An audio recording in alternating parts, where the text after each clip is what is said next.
Um, just a quick one for HP.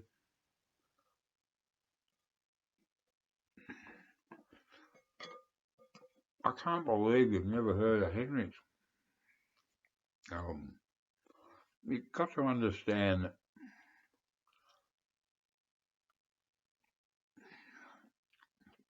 before Jimi Hendrix, there was no heavy metal.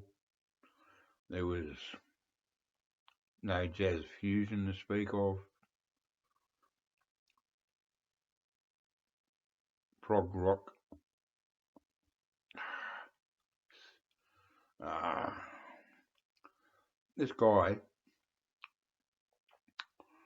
came out of nowhere.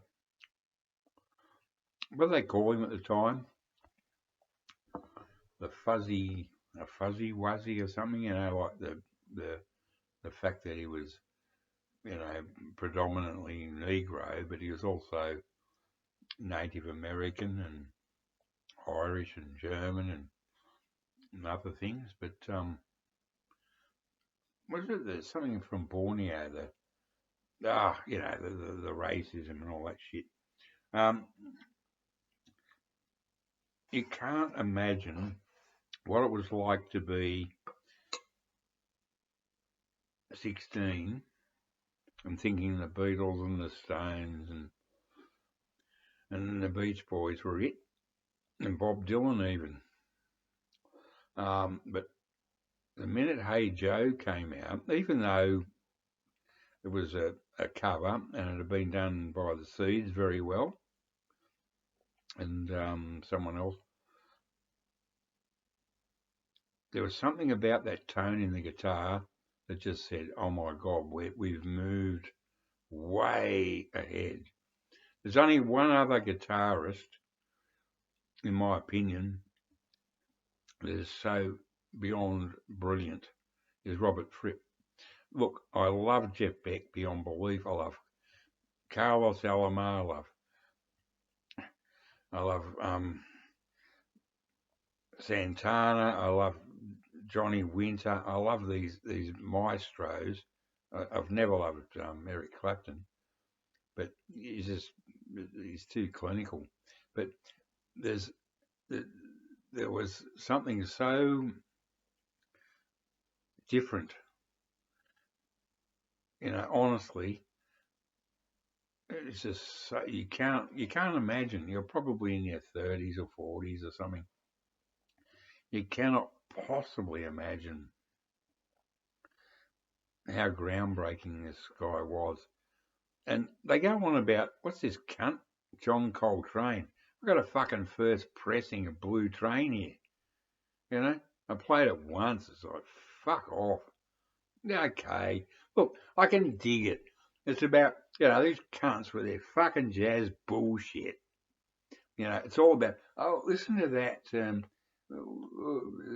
That guy just, he played a note and, oh, it sounds like he's in the room. Get fucked.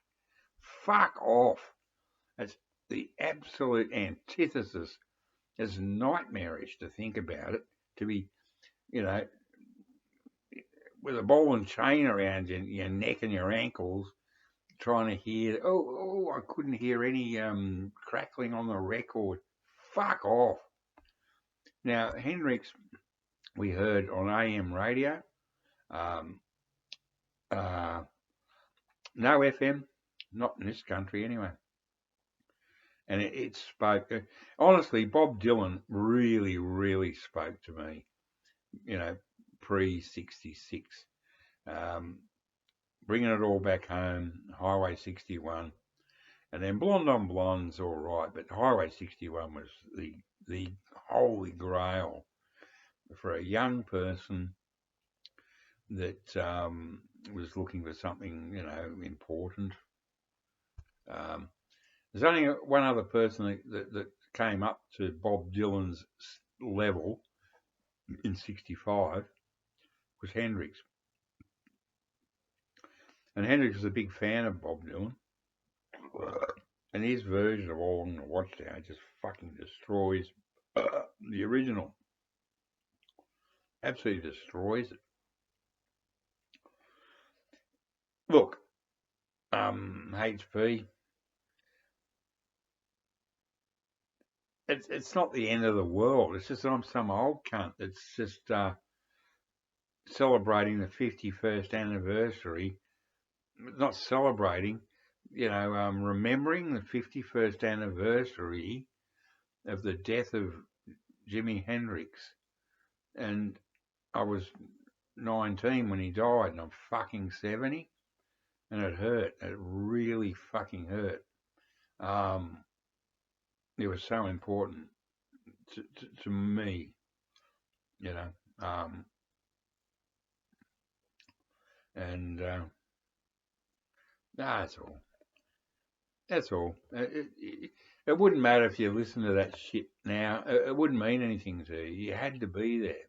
You got to realise there was no, there was nothing on the radio except the Beatles, the Stones, and white sort of sugary pop and black sugary pop and obviously no Asian sugary pop. But you can't you cannot possibly understand how important Bob Dylan was. Not him as a person, but whatever powers that be that came through him and made him select the right musicians to make Highway 61, which is the very, very first important album in pop music. You know, the Stones, the Beatles, and Herman's Hermits, and fucking whatever. They put out good albums, more or less. But the first album that was brilliant from top to bottom was Highway 61 Revisited. Bob Dylan and the band, or the Hawks, whatever you want to call them. Huge influence on the Beatles and the Stones. They improved literally overnight. After Highway 61, you got Revolver from the Beatles. You got, I don't count Between the Buttons. At the time, it sounded great, but it really influenced the Stones and the Beatles. But the Stones and the Beatles, and even Jeff Beck and the Yardbirds, or Eric Clapton and the Yardbirds, could not handle or understand where Jimi Hendrix was coming from. He was so... Look, I'm an old acid head, all right? I've taken shitloads of pure acid. Not bullshit with, spike. I've had that too. But the thing is, this guy, yeah. Anyway, it's a different generation. I'm just trying to say there's no way you'd ever be able to understand it because it was a different time. Completely and utterly different time. Double-decker buses, big telephones that were, that big, and you had to hold them up here and go and dial like that. You wouldn't even know what that is, would you? Hello? Is anybody there? It's like, you've got to put a shilling or a tuppence in there. But, it was a completely and utterly different world. You cannot possibly understand how outrageously brilliant Jimi Hendrix was. And so I'm not being aggro. I'm just letting you know. It's all right. It's okay you don't dig it. I wouldn't expect you to. But a good kid, mate.